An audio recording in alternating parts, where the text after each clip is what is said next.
Good evening students, today we have to cover the normality. Last lecture में हमने molality, mole fraction, PPM, PPB and mass percentage, volume percentage, ये term सब हमने cover कर लिया था। आज हमने नॉर्मेलिटी को कवर करना है। This is the last concentration term and it is very very important. Reason being ये काफी चैप्टर्स में आती है। मूल कॉन्सेप्ट है जो 11th क्लास का है उसमें आती है, इक्विलिब्रियम चैप्टर में आती है, सॉल्यूशन चैप्टर में आती है, एसिड बेसिस की जितनी भी टाइट्रेशन होती है उसमें नॉर्मेलिटी यूज होती है। तो this is a very important topic, तो इसको स्टडी करते हैं। नाउ सबसे पहले तो डेफिनेशन है। What is the definition of normality? It is defined as the number of equivalents of solute dissolved in 1 liter of solution या 1 decimeter of solution। now अगर इसका फार्मूला देखें तो this is number of equivalents of solute divided by volume of solution in litre.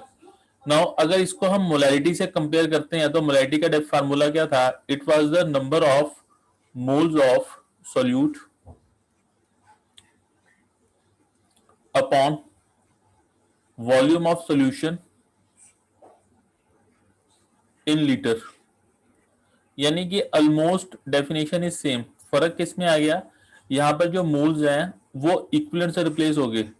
The moles have been replaced by the equivalents.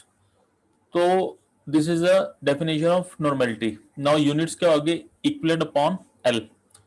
अब ये equivalents कैसे calculate करते हैं? Now this is the question. अब इक्विवेलेंट कैलकुलेट करने के लिए सबसे पहले हमें इसका इक्विवेलेंट वेट चाहिए। नाउ अगर नंबर ऑफ इक्विवेलेंट्स को मुझे कैलकुलेट करना है तो that will be the weight of substance upon equivalent wait. जो भी मुझको गिवन वेट है उसको मैं इक्विवेलेंट वेट से डिवाइड करूंगा तो मुझे नंबर ऑफ इक्विवेलेंट्स मिलेंगे। और इक्विवेलेंट वेट कहां से आएगा?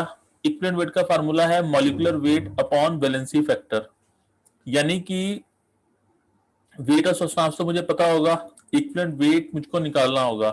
That will be what? Molecular weight upon valency factor. Now this valency factor, this is important. ये न्यू टर्म है क्योंकि हमको वेट ऑफ सब्सटेंस भी गिवन होता है, मॉलिक्यूलर वेट भी हमको पता होता है, but how to calculate this valency factor, ये इंपॉर्टेंट है। अगर मैं इसको शॉर्ट नोटेशन में एक्सप्रेस करूं तो normality is equal to number of equivalents divided by volume of solution in litre. Now what is equivalent? That is weight upon equivalent weight. This weight is the given weight and what is the equivalent weight? That is the molecular weight या molecular mass upon z। Now this z, this is important. इसको बोलते हैं valency factor या simple valence factor. तो how to calculate this valence factor? तो valence factor जो है ये डिपेंड करता है कि आपकी आयनिक स्पीशीज क्या है। Now this determination of valency factor, अब ये टाइप ऑफ स्पीशीज पे डिपेंड करेगा, उसके अकॉर्डिंग हम वैलेंसी फैक्टर को डिफाइन करेंगे। सबसे पहले आपके आते हैं एसिड्स। एसिड्स में कैसे होगा? Number of H positive given by one molecule of acid, that will be its valence factor. Now according to Arrhenius concept, एक एसिड क्या होता है? Acid is a substance which gives H positive in aqua solution. जो H positive देता है aqua solution में उसको हम क्या बोलते हैं? एसिड। नाउ बेस जितने ये H पॉजिटिव दे रहा है उसके अकॉर्डिंग हम इसको क्लासिफाई किसमें करते हैं? मोनो एसिडिक बेस में, सॉरी मोनो बेसिक एसिडिक में, मोनो बेसिक एसिड में, डाई बेसिक एसिड में या ट्राई बेसिक एसिड में। जैसे सपोज करो मैं HCl को लेता हूं तो HCl को अगर वाटर में डिसॉल्व करते हैं तो ये एक H पॉजिटिव देगा। सपोज करो मैं H2SO4 को लेता हूं, इसको वाटर के अंदर मैं डिसॉल्व करता हूं तो ये 2 H पॉजिटिव देगा। और अगर मैं H3PO4 को लेता हूं तो it will give 3H positive in the water. Now यहां पर 1 मिल रहा है, यहां पे 2 मिल रहा है, यहां पे 3 मिल रहा है। अब यहां पर एक चीज आती है basicity. Now what is basicity? Basicity of N acid, it is the number of H positive ion given by acid in water. अब ये सुनने में बड़ा अजीब लगता है एसिड की बेसिसिटी, पर इसको डिफाइन करने का तरीका ही ऐसा है। Number of H positive ion given by one molecule of acid is called basicity. अब HCl की बेसिसिटी क्या होगी? इट वुड बी 1 और H2SO4 की it would B 2 and H3PO4 it would B 3। तो जितनी बेसिसिटी है किसी भी एसिड की, तो उसका वैलेंस फैक्टर भी क्या होगा, दैट वुड बी 1। इसका वैलेंस फैक्टर 1 हो गया HCl का, इसका 2 हो गया, इसका 3 हो गया। अब यहीं पे मैं इसका इक्विवेलेंट वेट आपको कैलकुलेट करके बताता हूं। जैसे HCl है, HCl का जो मोलर मास होता है दैट इज, HCl का मोलर मास क्या होगा, इट वुड बी 1, हाइड्रोजन के लिए 1 एंड Cl के लिए 35.5, तो इट वुड बी 36.5। ये क्या हो गया इसका मॉलिक्यूलर वेट। अब इसका इक्विवेलेंट वेट क्या होगा, now equivalent weight would be equal to molecular weight upon Z।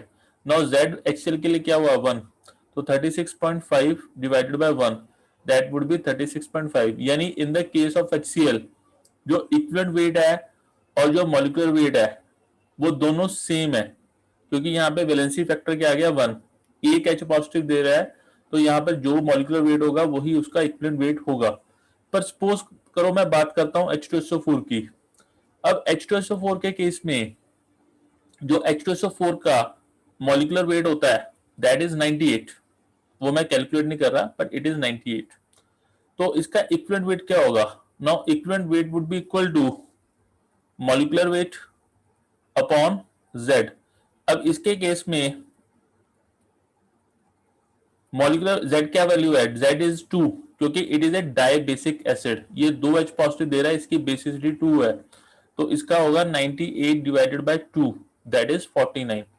अब यहां पर फर्क पड़ा, मॉलिक्यूलर वेट 98 है बट इक्विवेलेंट वेट क्या हो गया, दैट इज 49।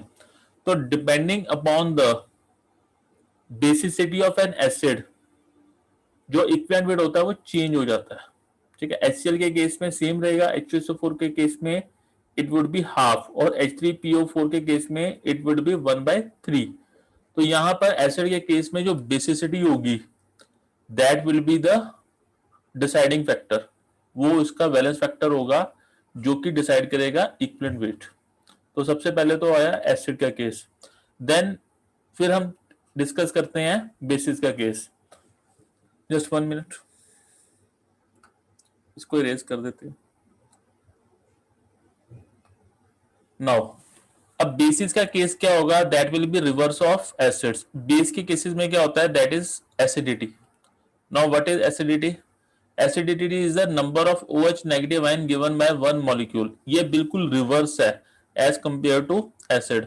जैसे सपोज करो मैं बात करता हूं NaOH की, अगर NaOH को वाटर के अंदर मैं डिसॉल्व करता हूं तो मुझे Na positive and OH negative मिलता है। सपोज करो मैं CaOH2 की बात करता हूं तो मुझको मिलेगा Ca2 positive plus 2OH negative. और सपोज करो मैं AlOH3 की बात करता हूं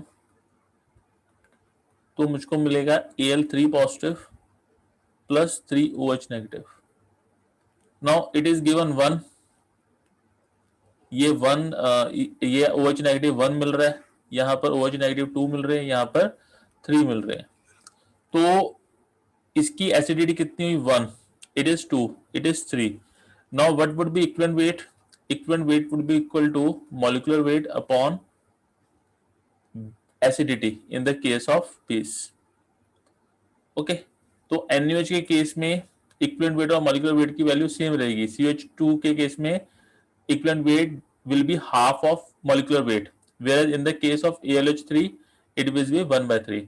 तो हम एसिडिटी देख के यहां पर डिसाइड करेंगे कि किसी भी बेस का इक्विवेलेंट वेट क्या होगा। तो this is the cases of base. तो यहां पर हमने एसिड कर लिया, बेस कर लिया। अब आगे चलते हैं।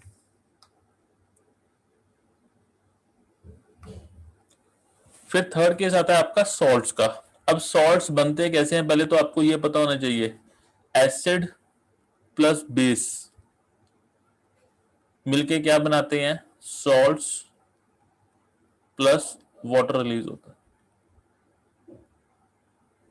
अब अगर सॉल्ट्स की बात करते हैं तो सॉल्ट्स के केस में जब भी आपको सॉल्ट मिलेगा उसमें जितना पॉजिटिव चार्ज होगा उतना नेगेटिव चार्ज होगा। सॉल्ट बनता कैसे है, एक सॉल्ट में कैटायन होता है और दूसरा अनायन होता है। कटायन और अनायन के मिक्सचर से क्या बनता है, आपका सॉल्ट बनता है। जैसे कि सपोज करो CaCl2 है। अब CaCl2 में Ca2 पॉजिटिव क्या है, कटायन, और Cl नेगेटिव क्या है, दैट इज अनायन। ओके, अगर मैं बात करता हूँ CaCO3 की, तो इसमें Ca2 positive that is the cation and CO3 negative that is अनायन। Similarly NaCl की बात कर लेते हैं, तो Na पॉजिटिव Cl नेगेटिव। अब यहाँ पर इसका इक्विवेलेंट वेट किसी भी सॉल्ट का क्या होगा, हमने या तो कटायन को देखना है या अनायन को देखना है। कटायन के ऊपर जितना भी पॉजिटिव चार्ज है या अनायन के ऊपर जितना भी नेगेटिव चार्ज है, तो उसमें हम उसके मॉलिक्यूलर वेट को उस चार्ज से डिवाइड कर देंगे तो हमको इक्विवेलेंट वेट मिल जाएगा। जैसे सपोज करो मैं बात करता हूँ CaCO3 की। अब Ca2 पॉजिटिव CO3 2 नेगेटिव, इसके ऊपर भी 2 पॉजिटिव चार्ज है, इसके ऊपर 2 नेगेटिव है। अब पॉजिटिव नेगेटिव भूल जाओ, हमने सिर्फ चार्ज को देखना है। तो इसका जो CaCO3 का मॉलिक्यूलर वेट क्या होता है, दैट इज 100।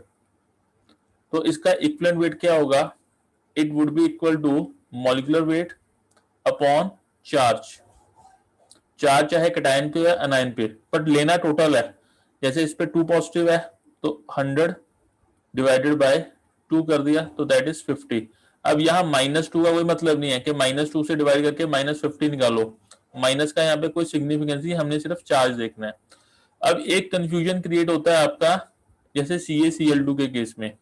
अब CaCl2 के केस में बच्चों के मन में कंफ्यूजन क्रिएट होता है कि यहाँ पर Ca2 पॉजिटिव, ये तो भाई 2 पॉजिटिव चार्ज है और Cl के ऊपर नेगेटिव चार्ज है, तो इस कंफ्यूजन में नहीं पड़ना। Cl आपके पास है कितने, Cl 2 है इस केस में, तो यहाँ पर 2 चार्ज हो गया, -1 -1 -2 यूनिट चार्ज है। तो उस कंफ्यूजन में नहीं पड़ना है, हमने टोटल नेगेटिव चार्ज देखना है या टोटल पॉजिटिव चार्ज देखना है। ऐसा नहीं कि Cl के ऊपर -1 चार्ज है तो डिवाइड बाय 1 करेंगे, नहीं, हमने टोटल नेगेटिव चार्ज को काउंट करना है या टोटल पॉजिटिव चार्ज को काउंट करना है। तो डिवाइडेड बाय दैट थिंग कर देनी है, चार्ज चाहे पॉजिटिव चार्ज है चाहे नेगेटिव चार्ज है, but that should be total. तो वो इक्विवेलेंट वेट ऑफ ए आपका सॉल्ट होगा। ठीक है, पॉजिटिव या नेगेटिव चार्ज किसी एक चीज को लेना है। ये चीज क्लियर है। अब इसके आगे चलते हैं।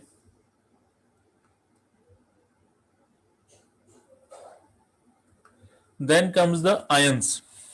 आयंस का बिल्कुल सिंपल है, जो चार्ज ऑन आयन है वही उसका क्या हो जाता है, वैलेंस फैक्टर हो जाता है। जैसे कि सपोज करो मैं यहाँ पे आयंस लिखता हूं तो उससे आपको क्लियर हो जाएगा। जैसे Na positive, Mg2 positive, Al3 positive,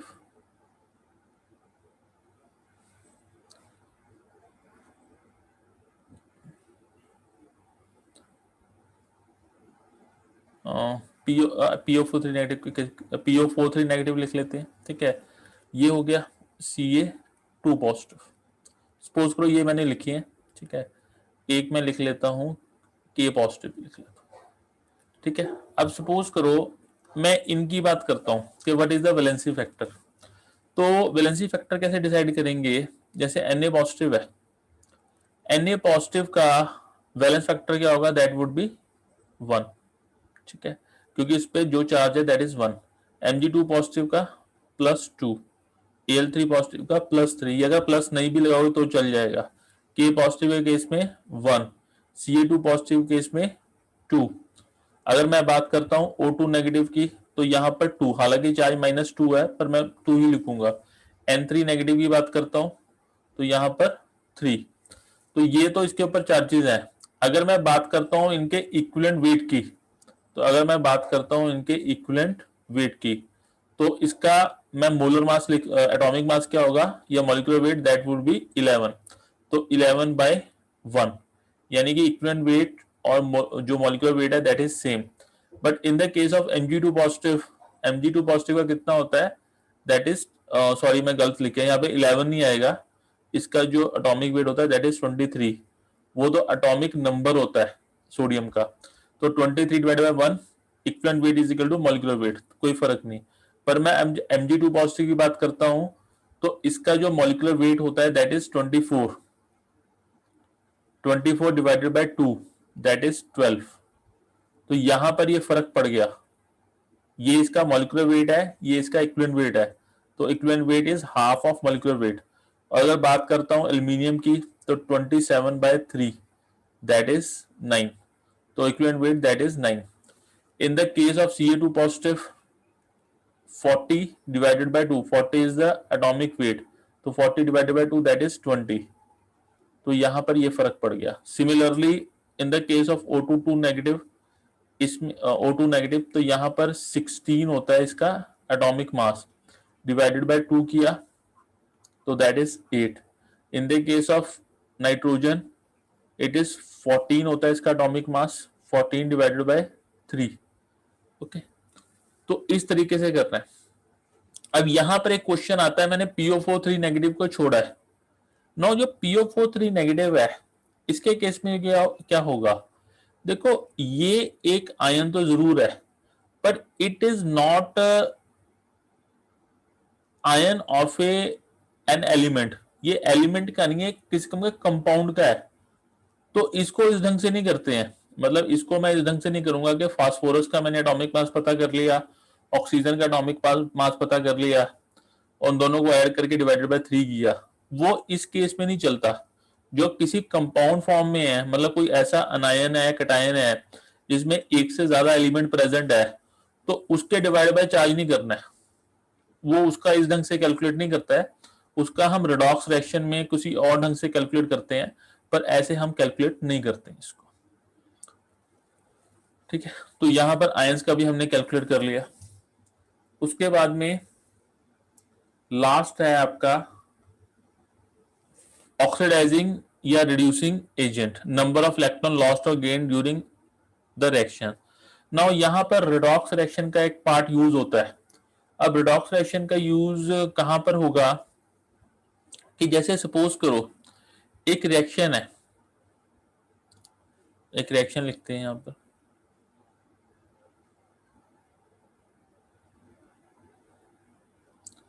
this is the Cu2 positive plus zinc going into Zn2 positive plus Cu solid।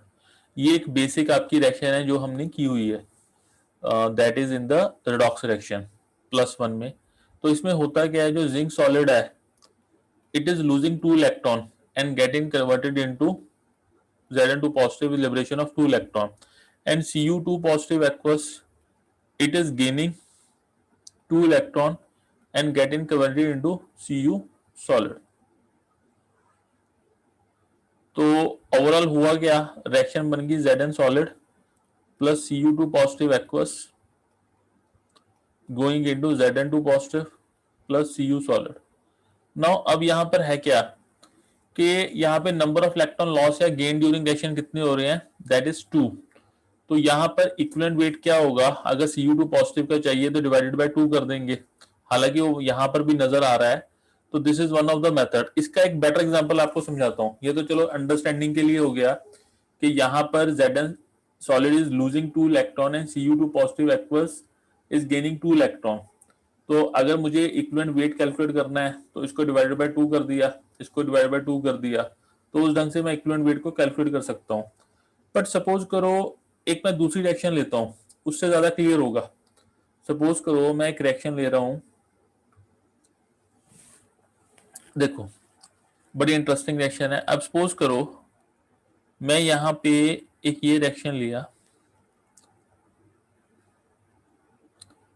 Cr2O7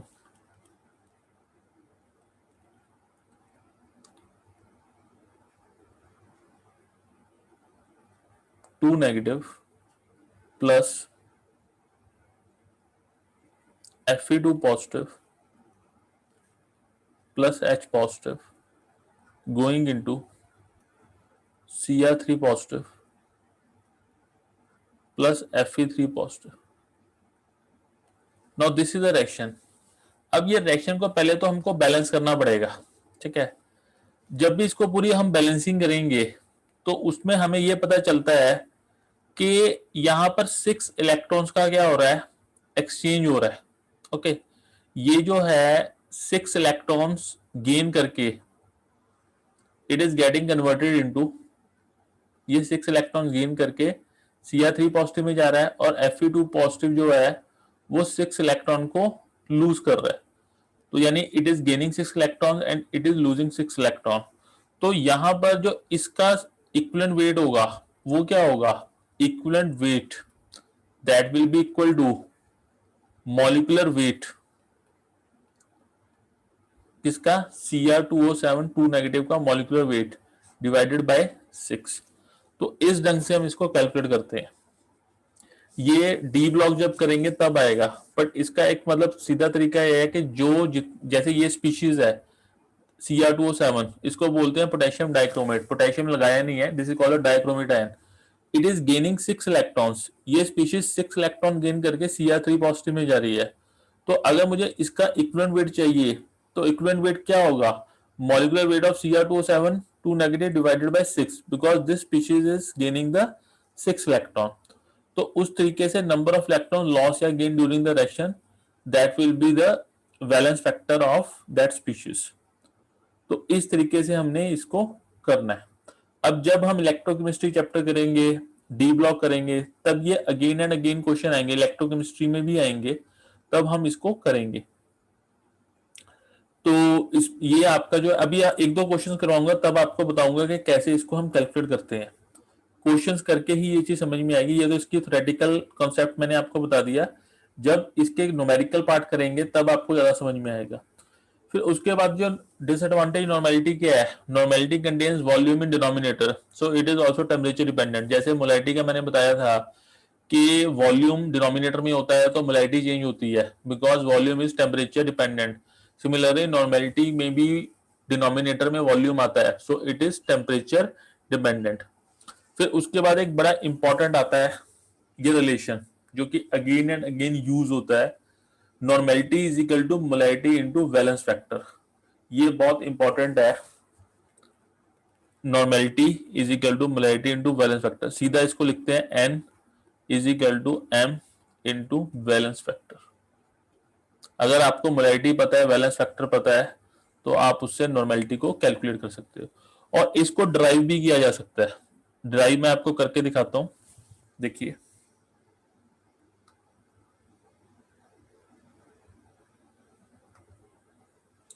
suppose करो आपकी डेफिनेशन क्या है, this is the number of kilometre solute upon volume of solution litre, this is the definition.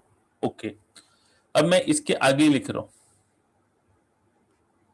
यहां पे equal लिख रहा हूं, equivalents divided by volume. Okay, number of equivalents divided by volume. अब इक्विवेलेंट्स का फार्मूला क्या था, नंबर ऑफ इक्विवेलेंट्स का wait of substance upon equivalent wait. तो लिख देते हैं इसको, wait of substance upon equivalent wait,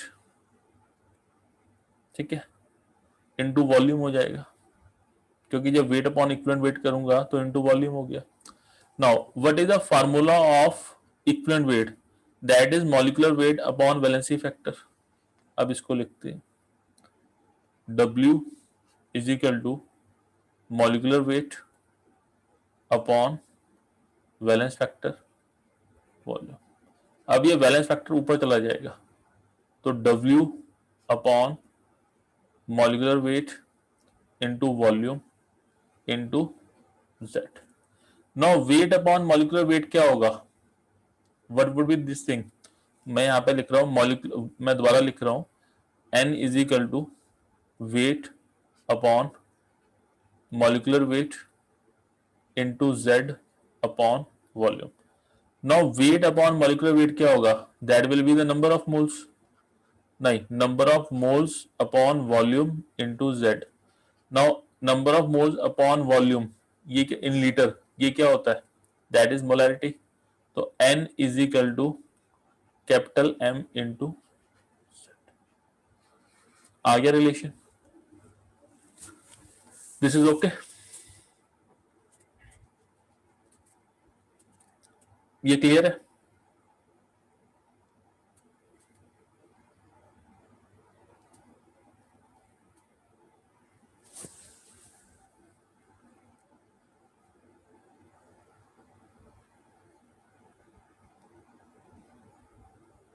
Yes, sir. Okay, अब एक इस पे ना न्यूमेरिकल करते हैं, तो उसमें आपको ये पता चलेगा कि हाउ टू कैलकुलेट इट। और इसमें एक एडिशनल कॉन्सेप्ट भी है जो भी जिसको हम अंडरस्टैंड कर लेते हैं। ओके, एक नॉर्मेलिटी का एग्जांपल है, एक commercially available sample of sulphuric acid is 15% H2SO4 by weight, density is 1.10 gram per ml, calculate molarity, normality and molality of the solution। Okay, इसमें तीन चीजों को कैलकुलेट करना है।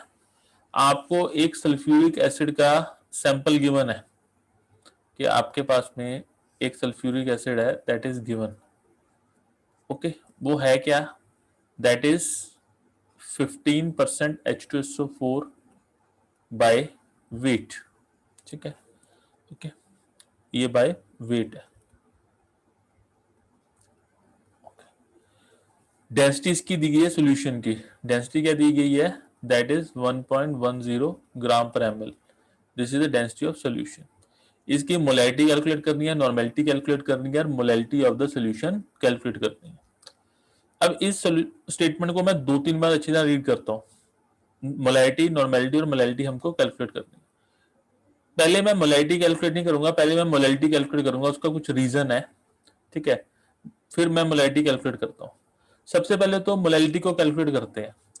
अब पहले तो जो स्टेटमेंट दी गई है 50% H2SO4 बाय वेट, इसका मीनिंग क्या उसको समझते हैं।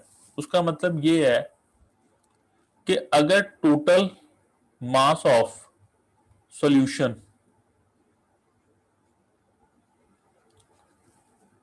100 ग्राम है तो उसमें मास ऑफ H2SO4 कितना होगा? इट वुड बी 15 ग्राम। और मास ऑफ वाटर कितना होगा? दैट विल बी 85 ग्राम। इतनी बात समझ में आती है?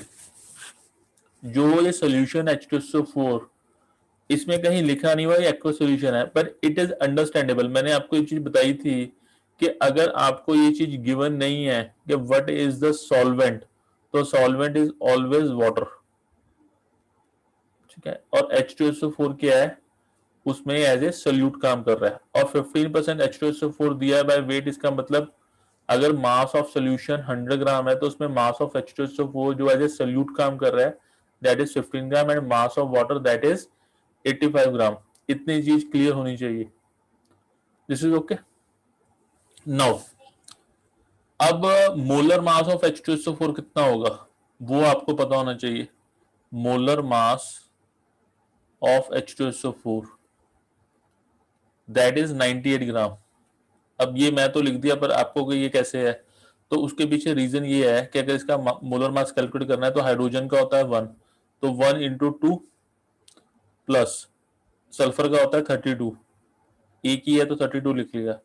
और ऑक्सीजन का 16 होता है तो इट इज 16 इंटू 4, तो कितना हो गया? 2 प्लस 32 प्लस 64 दैट इज 98 ग्राम। तो हमने इसका मोलर मास भी कैलकुलेट कर लिया जो कि 98 ग्राम है। This is okay. ओके, अब मैं पहले मोलैलिटी कैलकुलेट करूंगा। Okay, now what is the formula of molality? ये आपको पता होना चाहिए। Small m is equal to number of moles of solute divided by mass of solvent. ठीक है, इन केजी। ये पता होना चाहिए, number of moles of solute divided by mass of solvent in KG.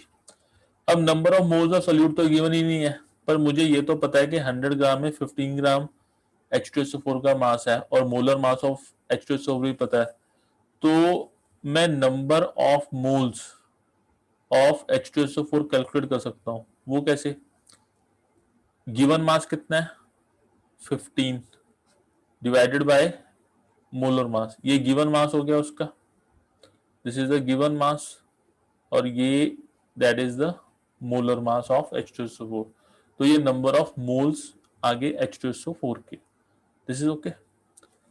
Okay, now अब molality calculate कर सकते हैं।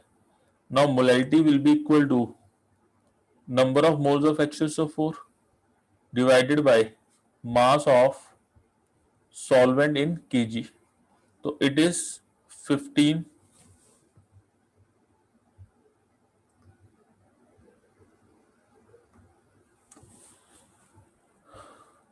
तो it is 15 by 98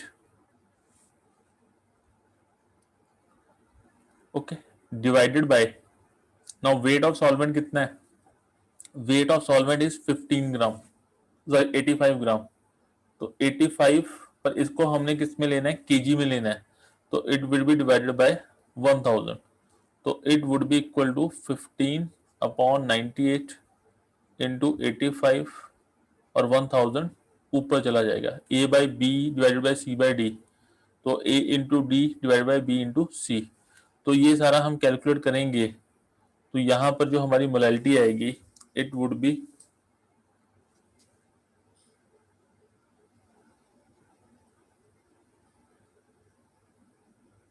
one minute molality would be equal to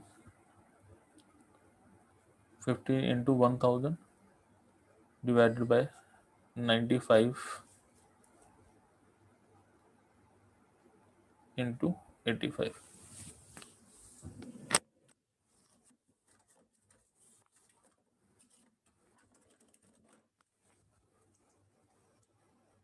तो it would be 15,000 divided by 95 divided by 85 तो ये 1.8575 molality is 1.857 ठीक है तो दिस इज द मोलैलिटी इस मोलैलिटी में कोई इशू है मैंने एक चीज को यूज किया है उस चीज को यूज किया है स्टेटमेंट को यूज किया है कि 15% H2SO4 बाय वेट तो इसका मतलब यहाँ पर सॉल्यूट H2SO4 है and solvent is water total mass of solution 100 ग्राम है अगर मैं 100 ग्राम ले रहा हूं तो उसमें मास ऑफ H2SO4 कितना होगा 15 gram as per the statement and mass of H2O कितना होगा 85 ग्राम मोलर मास मैंने कैलकुलेट कर दिया दैट इज द 98 ग्राम तो मोलैलिटी क्या होगी number of moles of solute divided by mass of solvent in KG तो number of moles of H2SO4 कितने आ गए 15 अपॉन 98 हम मोलैलिटी का फार्मूला लगा दिया 15 upon 98 divided by 85 divided by 1000 85 को किया 85 ग्राम है उसको मुझको किलोग्राम में कन्वर्ट करना है तो 1000 से डिवाइड करना पड़ेगा ये सारा करके मुझे 1.857 मोलैलिटी आई तो this is the first thing इसमें कोई इश्यू है नाउ ये जो चीज है ये अगेन एंड अगेन आपको आएगी जो ऐसी लाइन है आपको ये बार बार मिलेगी क्वेश्चन में बार बार आपको मिलेगी तो आपको ये चीज पता होना चाहिए इसका मीनिंग क्या है और यह कहीं भी वाटर मेंशन नहीं है पर इट इज वाटर अगर आपको कोई चीज नहीं मेंशन है तो इसका मतलब सॉल्वेंट यहां पर वाटर है तो यहां पर पहले मैंने मोलैरिटी को कैलकुलेट किया अब मैं कैलकुलेट करूंगा इसकी मोलैरिटी को अब जरा ध्यान से देखो इसको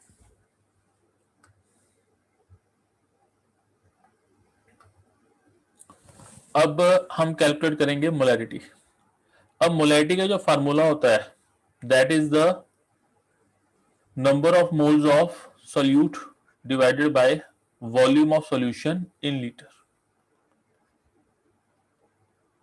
अब number of moles of solute तो मैंने पहले कैलकुलेट कर लिए थे वो तो सेम रहेगा अब क्योंकि आपको जो गिवन है that is 50% H2SO4 by weight तो यानी कि यहाँ पर मास ऑफ सोल्यूशन जो था मैं अगेन लिख रहा हूं कोई बात नहीं मास ऑफ सोल्यूशन इज 100 ग्राम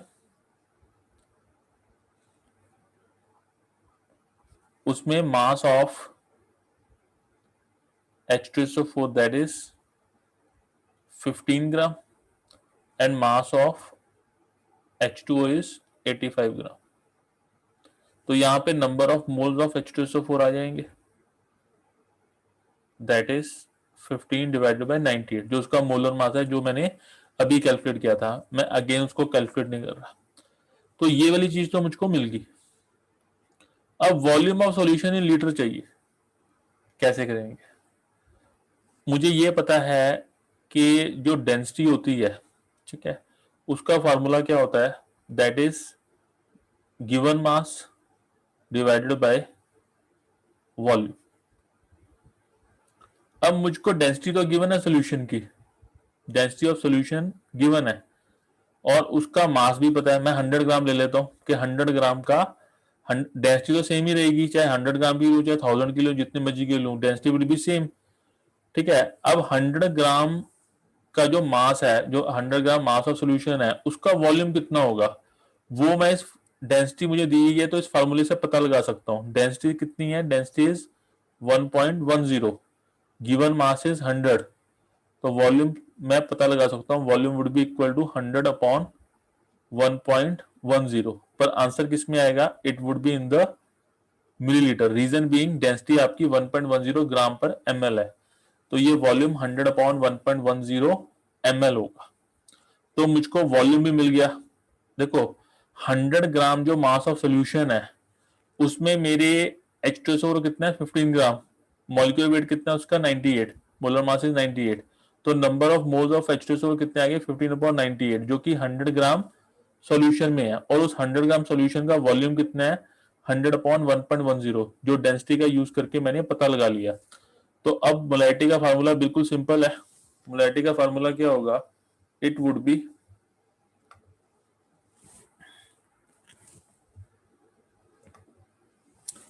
जो मोलैरिटी का फार्मूला होगा इट वुड बी बिल्कुल simple, number of moles of H2SO4 divided by volume in litre, तो इट इज 15 अपॉन 98, और वॉल्यूम ऑफ सॉल्यूशन कितना पीछे हमने निकाला था, दैट इज 100 अपॉन 1.1, तो इट इज 15 अपॉन 98।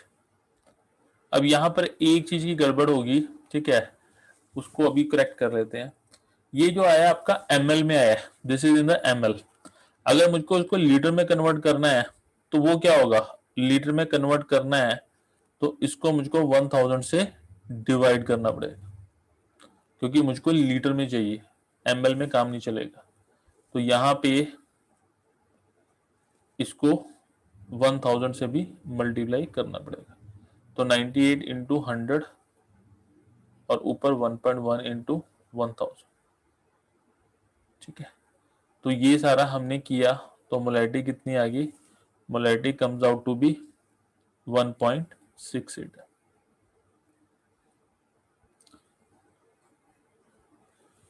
ये बात समझ में आती है। अब यहाँ पे एक चीज का अच्छा यूज किया गया, what is the use of density, जब आपको उसने दिया हुआ है 50% H2SO4 वेट, तो उसने बेसिकली आपको ये दिया कि 100 ग्राम ऑफ सॉल्यूशन में 15 ग्राम H2SO4 और 85 ग्राम वाटर है। ठीक है, उसने वॉल्यूम ऑफ सोल्यूशन को मेंशन नहीं कर रहा है।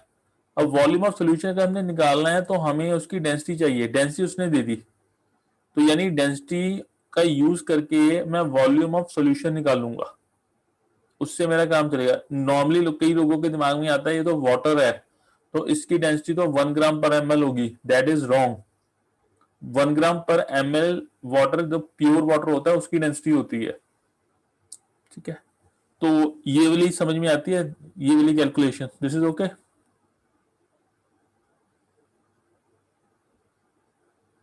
Yes sir. ओके, उसके बाद आता है नॉर्मेलिटी। अब नॉर्मेलिटी को देखते हैं। नॉर्मेलिटी के लिए बाकी सब कुछ तो बिल्कुल ठीक है, यहाँ पे डेंसिटी गिवन वॉल्यूम भी चाहिए आपको। बेसिकली जो फार्मूला है यहाँ पर, थोड़ा यहाँ पर चेंज होगा फार्मूला। फार्मूला क्या हो जाएगा, it would B n upon number of equivalents, ठीक है, upon volume of solution in litre. तो मास ऑफ सॉल्यूशन 100 ग्राम, ठीक है, इसका मास ऑफ H2SO 15 ग्राम हो गया, mass of this is this. अब यहाँ पर मुझे NH2SO4 कैलकुलेट नहीं करना, मुझे क्या कैलकुलेट करना है, मुझे इक्विवेलेंट ऑफ H2SO4 कैलकुलेट करने हैं, तो ये इसका फार्मूला नहीं रहेगा। अब मैं इसको आगे कैलकुलेट करता हूं।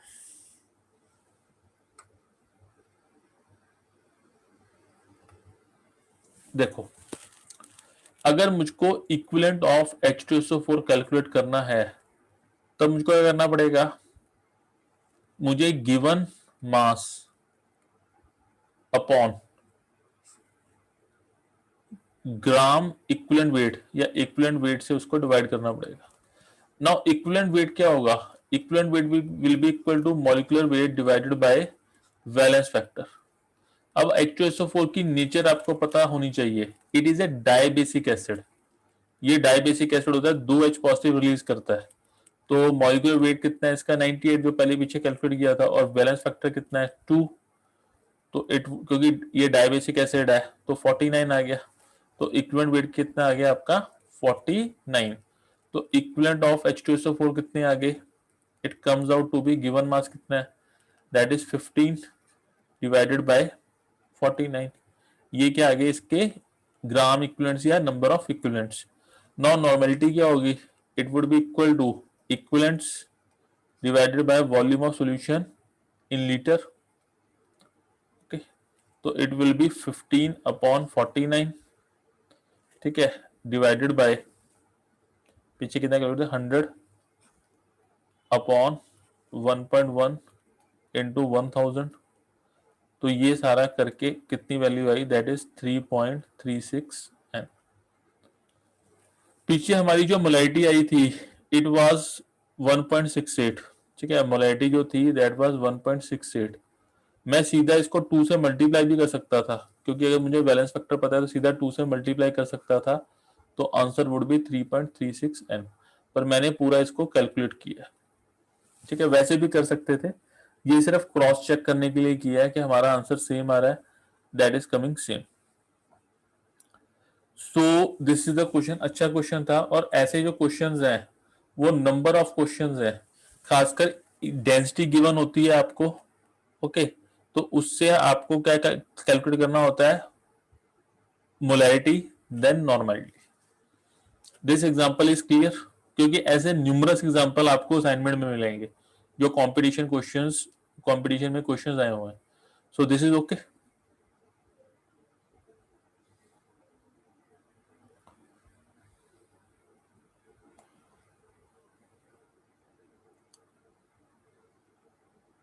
Hello, Yes, sir. ओके,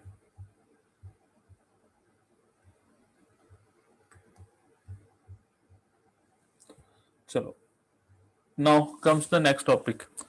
अब अगर हम सॉल्यूशंस को मिक्स करें तो एक दो लॉ होते हैं उसमें, को बोलते हैं डाइल्यूशन लॉ और दूसरा होता है मिक्सिंग लॉ। पहली बात तो डाइल्यूशन क्या होता है, हमारा कोई एग्जिस्टिंग सॉल्यूशन है जिसकी मोलैरिटी m1 है एंड वॉल्यूम v1 है, उसमें मैं और सॉल्वेंट को ऐड कर देता हूं, तो नेचुरली है वॉल्यूम आपका बढ़ गया, तो मोलैरिटी में फर्क पड़ेगा, मोलैरिटी में बिल्कुल फर्क पड़ेगा, नंबर ऑफ मोल्स पर यूनिट वॉल्यूम कम हो जाएंगे, तो एक न्यू मोलैरिटी निकल के आएगी, दैट विल बी m2। तो उसमें एक सीधा रिलेशन लग जाता है, m1 v1 is equal to m2 v2, where m1 is the initial molarity, v1 is the initial volume, m2 is the final molarity and v2 is the final volume, ठीक है। Similarly normality भी आपकी क्या होगी, that will B change, जैसे molarity change हुई है वैसे ही आपकी नॉर्मेलिटी भी चेंज होगी, n1 v1 is equal to n2 v2, okay. अब यहां पर एक चीज का ध्यान रखना, ये m1 v1 का मतलब क्या बेसिकली, देखो m1 होती है मोलैरिटी, मोलैरिटी का फार्मूला क्या है, that is the number of moles upon volume, और मैं अगर वॉल्यूम को वॉल्यूम से ही मल्टीप्लाई कर रहा हूं तो वॉल्यूम से वॉल्यूम तो कट ही गया है, तो बच क्या रहा है आपका नंबर ऑफ मोल्स, यानी कि this figure is representing the number of moles of solute and this is also representing the number of moles of solute, यानी कि बेसिकली ये कहना चाह रहा है कि number of moles of solute तो कांस्टेंट ही रहेंगे, मैं अगर उसमें और सॉल्वेंट को ऐड कर रहा हूं तो मोलैरिटी चेंज होगी और वॉल्यूम भी चेंज हो गया, but number of moles is being constant, जो सोल्यूट के मोल्स हैं वो कांस्टेंट है। सिमिलरली यहाँ पर ग्राम इक्विवेलेंट्स या इक्विवेलेंट्स ऑफ जो सोल्यूट है दैट इज कांस्टेंट, तो यही इसका प्रिंसिपल है। अगर कोई पूछता है ना what is the principle of dilution law, number of moles of solute remains constant, this is the basic principle of dilution law या law of dilution। फिर दूसरा आता है आपका मिक्सिंग लॉ।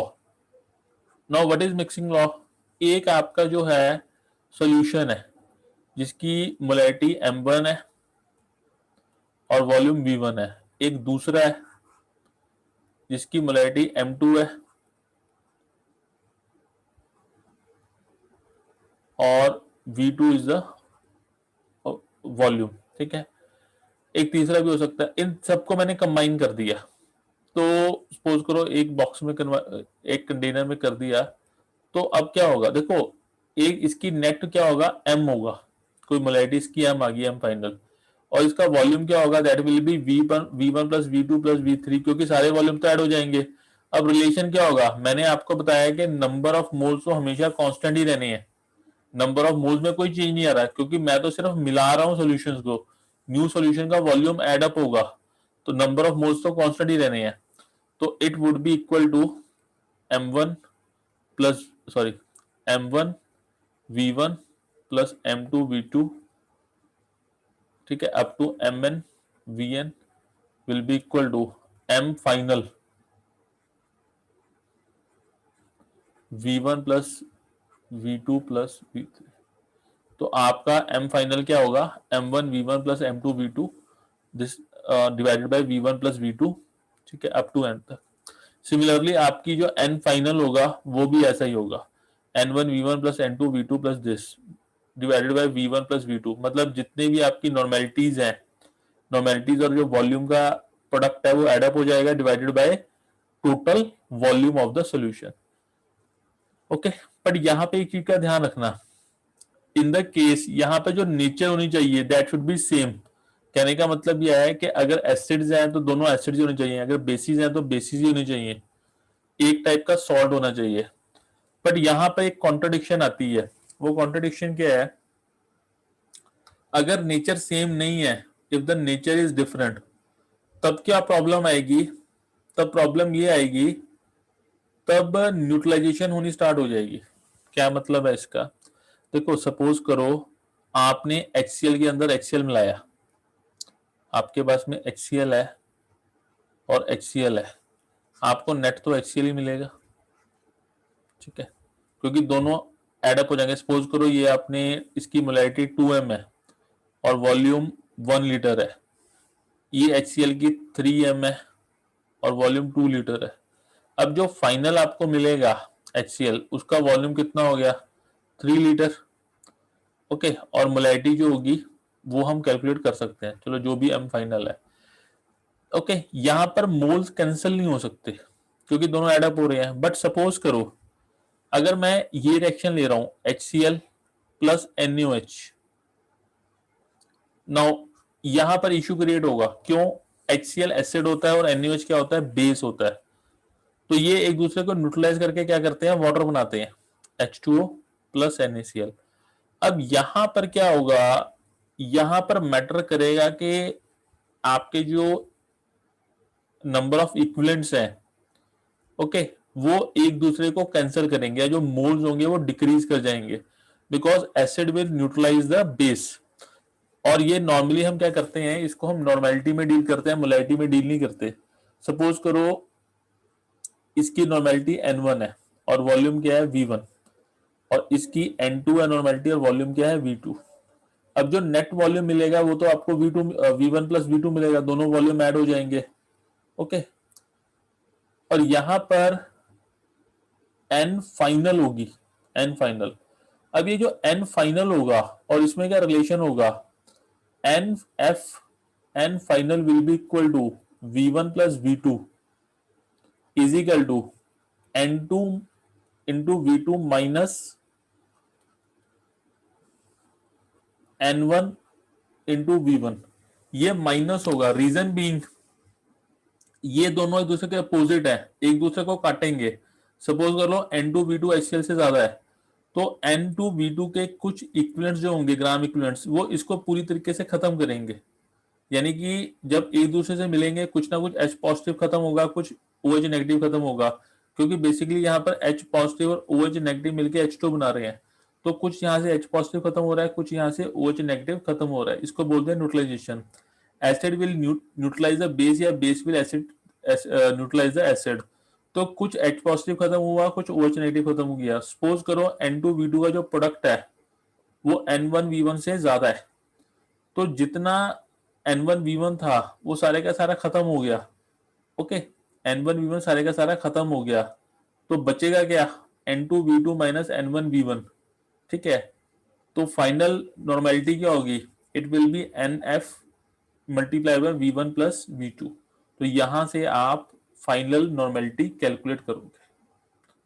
ठीक है, मतलब बेसिकली ये रिएक्शन कर रहा है जब न्यूट्रलाइजेशन होगी तब आप फार्मूला क्या लगाओगे, N2V2 minus N1V1 is equal to N final multiply V1 plus V12, क्योंकि वॉल्यूम तो एड अप ही होंगे।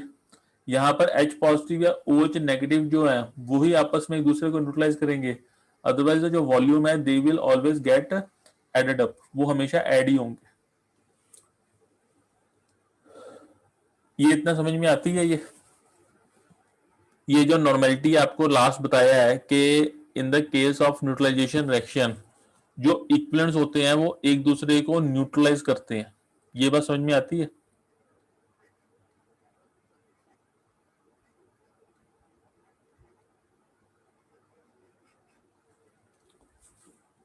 जो एसिड होता है वो बेस को न्यूट्रलाइज करता है और बेस एसिड को करता है। अगर ये दोनों इक्वल है, सपोज करो HCl और NaOH दोनों इक्वल है, if N1V1 is equal to N2V2, तब क्या होगा, ये एक दूसरे को कंप्लीटली न्यूट्रलाइज कर देगा। तब आपको जो सोल्यूशन मिलेगा वो ना तो एसिडिक होगा ना ही बेसिक होगा, it will be a neutral solution with pH is equal to 7। This thing is clear. Yes, sir. Okay, now इसके बेसिस पे कुछ न्यूमेरिकल्स करते हैं क्योंकि इंपॉर्टेंट पार्ट है ये। ठीक है, कुछ न्यूमेरिकल ट्राई करते हैं इस पे जो ऑलरेडी कंपटीशन में आए हैं, फिर we will move to the next topic. पहले इस पे कुछ न्यूमेरिकल्स को ट्राई कर लेते हैं।